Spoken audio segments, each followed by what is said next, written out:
I am the proud owner of a Drukhari army, and having put together this force, I discovered that I love the Homunculus Coven, the flayed elves and their flesh-crafted monstrosities. These guys are so cool. And I've painted even more Wracks because in the Wrack kit, it comes with the parts necessary to turn them into crew members for the Raiders and the Venoms. I have quite a bit of Wracky theme to my army, but in terms of actual Wracks, I've got 5 and Homunculus put together and a whole bunch of other Wrack things that are no longer in the game anymore, and that's kind of the problem. I lost a lot of steam for my Dark Eldar when the Codex came out because it was a little bit of a bummer. I've painted up my Wracks minus the skin, and I really dig it. They're so monstrous and macabre. I've only got 5, but I've only ever needed 5. I've actually put together and painted more Wracks to go on my vehicles than I have actual units in the game. But that's okay because I used to have a lot of other units that I could take in the game. This was my other, much larger half of my Homunculus Coven. My boys, and girl, the Grotesques and Urian Rackhearth. These guys were an auto-include in my lists. I absolutely loved running them for their big, brutal melee weapons, and Urian Rackhearth was the flagship of my Homunculus Cabal. None of this stuff is in the game anymore. When the Codex came out, all of this got dropped.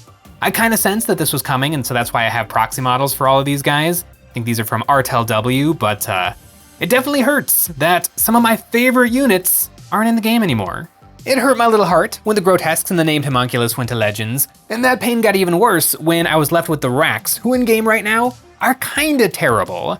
It's not a great time to be a Homunculus enthusiast. But you know what? 11th edition is right around the corner, and Games Workshop is gonna shake things up a little bit, probably making the Wracks really good. From a certain point of view, it's never been a better time to put together an absurd number of Wracks. I'm gonna buy low, sell high. I'm gonna put them together now so that I am ready to hit the ground running whenever Games Workshop gets around to making these guys a little better in game. It has been a hot minute since I did some Dark Eldar anything. My Drukari pile of shame has been scattered to the 4 winds in my painting layer, but I scrounged up my rack sprues and I found my little bag of pre-owned Wracks I bought last year at the Nova Open. Between all this, I don't know how many Wracks I actually own. I picked through my sprues. I've been stealing Wracks from these to go on my vehicles, but I found there were plenty left. I put them together and I got a bunch of bodies prepped and ready to go. While I was assembling Wracks, I decided to throw these built guys into my ultrasonic cleaner and let them soak in a bath of LA's Totally Awesome. This is the best paint stripper I found, and after about an hour, the paint was looking like it was ready to fall off. I used a toothbrush to wipe away a ton of the paint, and I ended up giving the most stubborn paint another hour soak before all the paint that was gonna come off came off. It turned out I bought 13 Wracks from the Nova Open. I wonder why it's an odd number? Then getting back to my new fellas, I found that I had enough bodies to put together 12 more, putting me at 25 more Wracks, way more than I thought. I love the Wrack kit. It's very simple with bodies attached to the legs, and then there's their horrible backpacks, which actually house all of their organs. If you notice, they have their waists pulled tight in metal corsets. These backpacks are bags of organs suspended from their unnaturally extended spines that erupt out of their backs like horns draped with hooks, knives, and vials of blood. And there are so many extra bits for antennas and syringes to decorate these monsters. Once I had all my bodies prepped, it was time for the weapons, and I made sure every 5 guys had all of the appropriate weapons so that the whole collection is WYSIWYG. The Wracks have a bunch of weapons unique only to them. My favorite gun is the long rifle, the Hex Rifle. This is a weapon invented by the Homunculus to spread the glass plague. It has vials of these pathogens, and upon contact with flesh, turns them into glass almost instantaneously. I pinned these weapons onto the arms so that I could have them at some slightly different poses, so I won't have too many of the same guy for the 6 of these that are running around. Then there's the Ossifactor. This is a piece of Drukari biomedical gear. It controls bone growth. And when pointed at a living being and turned up to its maximum strength, it makes the victim's bones grow at an alarming speed, exploding out of their body. Then there's the Humble Liquefier Gun. This one isn't clever, it's just a squirt gun full of acid. Whatever it takes to get the job done, the Homunculus Coven has got it covered. For the rest of my Wracks, I gave them Torturer's Tools, a somewhat random assortment of knives, swords, hooks, and blades that all come together to give the Wracks an unhealthy amount of strength 4, AP-1, damage 1 attacks. My desk is now covered in Wracks. This is turning out to be a little bit bigger of a project than I was planning for. I need to get these models on some bases, and that means getting rid of the old bases on the previously loved models. I hacked away the old bases with some nippers. I don't think I've ever bought a secondhand mini that weren't completely impossibly well stuck down to their bases. Once I had these removed, I used my Dremel to remove the last remnants of the old plastic, freeing their feet up for some new bases. One thing I've been pretty lazy with my Dark Eldar is pinning their feet, and I have suffered many snapped foots in the middle of a game. For these Wracks, I decided to actually do a good job and drill up into their legs and insert some 1mm brass rods so that they will actually be well secured. I got them up on some paint handles and ready for bases, but I don't have those bases yet. I did not realize I owned this many Wracks. This is a ton. And before I said that they were bad, and that's because they kinda are. Arguably, when the new codex came out, they got a little bit cheaper and better. They went from having a 5-up feel no pain to getting +1 wound and a 5-up regular save with a 6-up invuln. And that's something. They're definitely tankier than your average elf. The problem is, in the Army Dark Eldar, yeah, there's so many options for squishy little squads of elves that hit like a truck. And these guys are very slightly less squishy squads of elves that just kinda don't. It's really hard to find a reason to rack. These guys, in shooting, they'll kill 0 to 2 Space Marines, and in punching, they'll kill 0 to 2 Space Marines. They have an ability to force battle shock checks, and if I attach a homunculus, it's a battle shock check at -1. That my opponent could just pass. And I'm paying 180 points for the privilege. Now, what are Wracks and a homunculus competing against? Well, for 5 points cheaper, I could have Lilith Hesperex and a squad of witches. Advance and charge a whole bunch of AP-2 attacks with fights first. Or, for 5 points even cheaper than that, I could have an Archon with a squad of incubi for rerolling attacks, devastating wounds, and a whole bunch of flat damage 2 attacks. Or, for even cheaper than that, I could have Hellions. Or Mandrakes. Or, and then proceeds to list off every single thing in the Drukhari Codex that are all pretty much better and cheaper than the Wracks. By the time I've filled my army with all of the great things in the Dark Eldar Codex, it's hard to find room for the Wracks. The battle shock thing is something, there's something there, it's decent. You can't quite count on it, but it's good when it happens. And you know what? Even though Wracks are kinda poopy right now, I don't care. I'm putting all my eggs in the Wrack basket. And speaking of the Wrack basket, these Wracks need some bases. For my Dark Eldar, I custom cast my own bases. I have a bunch of silicone molds I made for the different basing sizes for my spiky alien cliffs. I took my 28.5mm base mold, which unfortunately is the wrong size. I was waiting for the Dark Eldar range refresh to move them from the old 25mm bases to 28.5mm bases, like what happened to the Eldar, but it didn't happen. Wracks are still on little 25s. But I assume one day I will be vindicated. I took my quick casting resin and poured myself 2 cups. It's a good thing I'm doing this because it looks like my resin is going bad, so I can hopefully use it up now. I mixed a little black resin dye into the mix so that I end up with some dark resin.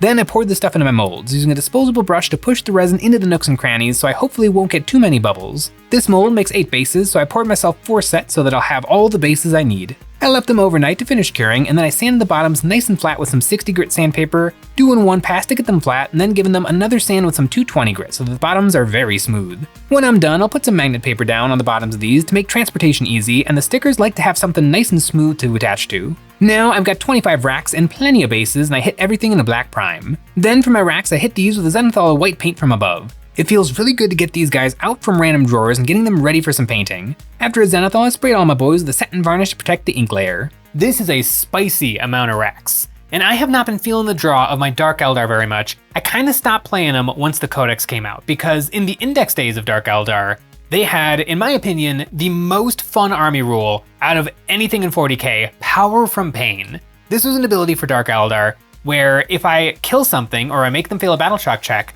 I get a pain token, and then I can use that pool of pain tokens to spend to make my shooting and my punching better. I would get reroll hits, and if it was a melee attack, I get +1 AP.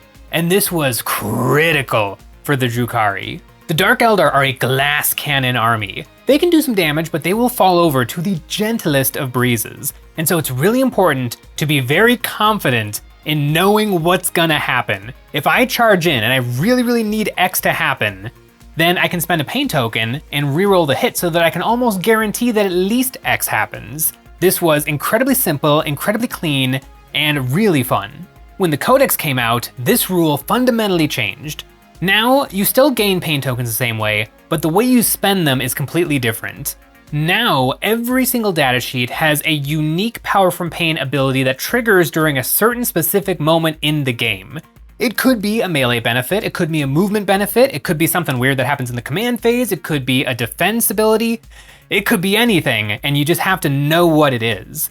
And having every unit lose access to +1 AP and reroll hits means that every datasheet kind of now is what it is. There's no guaranteed way to really pump them. This isn't necessarily a bad thing, but for me, I was playing a bunch of Index Drukhari, and then when I saw that the codex changed so much, I just kind of wasn't in the mood to relearn everything, and so I just switched to my Black Templars. But now that I'm looking at a desk full of Drukhari, I don't know, maybe it's time to actually crack open the codex and learn a thing or two. I have 5 painted Wracks, so I'm gonna do another 5 so I can try out a full 10-man squad in my games. Wracks were one of the first things I painted for my Drukhari years ago, and I have some recollection of what paints I used. I know I did Gargak Sewer on the skirts, and I painted this on. It's a very dark yellow-brown. I also painted this on their wrist gauntlets as well. I want to see if I can find a speed paint alternative to the Games Workshop color. Brownish Decay looks about right. I painted this on to my second guy, and it was close but a little bit too light in color. I tried again, mixing some dark wood into the Brownish Decay, and this was very close. I don't know if I can spot the difference or I just know that they're different, but going forward, I have the option. Then for highlighting, I took some Prairie Ochre, but instead of brushing this on, I took it onto a bit of sponge, thinned it with water, and then stamped it on. This left me with a messy texture that is a really nice step 1 for some unkempt leather. After that sponging, I took some ice yellow and a nice sharp paintbrush and I did some little blobs and scratches all over the edges of the leather. I wonder who this rack is wearing. Or maybe it's their original skin before it all got peeled off. That's the leather done, now for the metal. I remember I was experimenting with the Speed Paint Broadsword Silver. This Speed Paint metal is interesting. They have some pretty good coverage, although they don't do the Speed Paint thing as much as the standard colors. I put this on all the metal, their weapons, hooks and test tubes, and on their helmets. This is a decent start on some metal. Then for everything else besides the skin, I took some Grimblack Speed Paint and I put this on undiluted. This went on other pants, shoes, corsets, and hoods. After that, I mixed in some Speed Paint Medium and I put this Grimblack over the metal to shade the recesses. After that was dry, I took some 2 thin coats Mithril Blade, a very bright shiny silver, and I dry brushed the metal to get the top facing parts really shiny. That's a rack, and without the red skin, they look a lot like the Games Workshop box art Pale Skin. But I like the flayed look. The color I like for this is Scale 75 Health Red. This color makes my racks look just like ground beef. It's really gross. Once that was dry, I took some more ice yellow and I painted little highlights on their skin. These are the exposed tendons and muscles on my dudes, and it makes them look even more horrifying. Getting close now, for my spines, I took some pallid bone and I painted this all over the horns, making them look nice and horny. Then for a little added interest, I took darkwood speed paint into my airbrush and I sprayed this on the pointy ends of their horns. That's most of my racks taken care of. Now to get into the nitty gritty of the details. I took some Blood for the Blood God technical paint and I put this onto all the tubes and syringes. This color is super glossy and really makes these details pop. Given them a once over, I had an idea how to make these guys a little different than my last squad. On their faces, I painted a red stripe going down the left side of their helmets. This will make it easier to put together 2 5-man squads in game. There is probably something to it. 5-man rack squad is only 60 points. After the red stripe, I kept the red going on the hex rifle. I put 2 coats of red over the barrel of the rifle so that my recesses were super vibrant. Then I took black paint and I put this on the flat outside part of the gun, so I was left with some dark maul looking markings. Very Drukhari.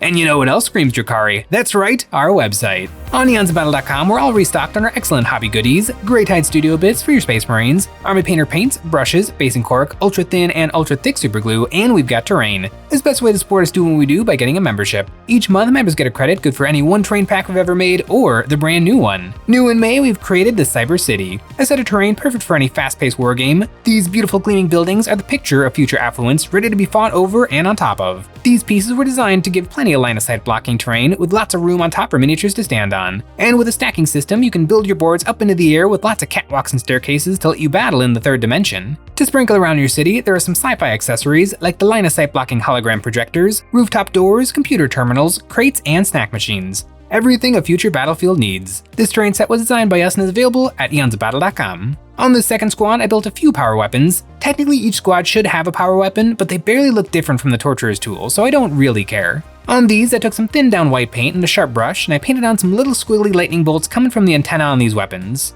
Then I took Plasmatic Bolt and I glazed this over the weapons to tint the lightning blue. Once that was on there, I did a second round of lightning, painting on some smaller lines right over my first one so that they look like they're crackling with energy. The Dark Eldar have a bunch of really fun weapons. You don't see these in the Space Marines. To finish off these guys, I took some more Blood for the Blood God onto a ratty old paintbrush and I swiped it onto their weapons. These weapons have seen some action, or the racks have just been using them on each other for fun. Either way. Now it's time to paint those bases. I used some ash gray on a big old dry brush to highlight all of the texture in my custom cast bases. Then I did another round of dry brushing with matte white to just hit on the edges. After that, I dusted these bases with some dark green ink. This color has a lot of blue in it, which leaves me with some very vibrant alien rocks. That's the rocks taken care of, but now there's a bunch of little skulls on my bases, and for these I use some aqua alchemy, highlighting them with a mix of some white paint and doing some more highlights until I had some nice crispy looking skulls. When I painted my first racks, I was lazy and I didn't actually do this, so now that I'm racking again, I actually took the time to go back and paint these. I used some moldberry, thinned down, and I glazed this all over the sand on the bases, and then it was time to attach my minis. And for once, I'm doing it in the correct order. I found the spot I want my guys to be, and then I drilled a 1mm hole into the base to accept the brass rod. I stuck in my models with plenty of super glue, and now he's really stuck on there. Then I flipped my bases upside down and I ground away any excess so that they're still completely flat on the bottom. Now everything is nice and connected, I can attach my magnet paper, giving them a little extra super glue to make sure that they're stuck down forever. I think every time previously I pinned a Drukhari, I put the magnet on first so that the peg would either push off the magnet or stab a hole right through it. I took some tiny 2mm neon alien tufts and I stuck these down, taking some tweezers and dipping them in some ultra thick super glue and then sticking them down to the base. With no base rims to paint on my minis, they are done. 5 more Rakitos added to the cabal, and plenty more primed and ready. I did not realize I owned so many racks. I knew I bought 10 at Nova. Well, I guess it turns out it was 13, but then I thought I had a couple more on sprue because I've used up so many to be vehicle crew. But nope, turns out I had 12, and so I got 20 more racks waiting in the wings, ready to go for when I need them. I don't know when that'll be because the rules don't seem to support that course of action, but I do think 10 with a homunculus is gonna be plenty to be getting on with. I used to bring 5 and Urian, but since Urian is no longer in the game, technically he has legend rules and nobody can stop me from playing with those rules, but 10 plus a homunculus will be something to play around with on the tabletop. I am very hopeful that Dark Eldar gets some love in 11th edition because holy cow, do we need it. Dark Eldar are in a little bit of a sorry state. We got some cool stuff, but we're definitely probably the smallest army, definitely the smallest old army. I mean, even Sisters of Battle, which didn't get any releases for like 30 years. Now they're a fully fledged army with a huge, beautiful plastic range. And Dark Eldar, we're holding on for dear life. I think Games Workshop does need to take another look at the racks because they haven't quite found their niche yet. And if Games Workshop's looking for suggestions, don't make them any stronger in close combat. I think it's perfectly fine if one thing in the codex is not a melee blender. Instead, actually make them tough because a 5-up armor save is not butter in the biscuits. These guys should be the Dark Eldar version of a Terminator. I know that they look like fragile little guys, but these guys are tough. I mean, they don't just feel no pain, they literally enjoy pain. These guys should have, I don't know, maybe a 3-up armor save, or maybe a 3-up invulnerable save. You know, they're not very tough, they don't hit that hard, but you can just keep throwing attacks into them and they'll just keep on standing. That would be a really cool thing to see from these really cool looking guys. I'm sure a change like that is right around the corner, and when it happens, I'll be ready. Thanks for watching.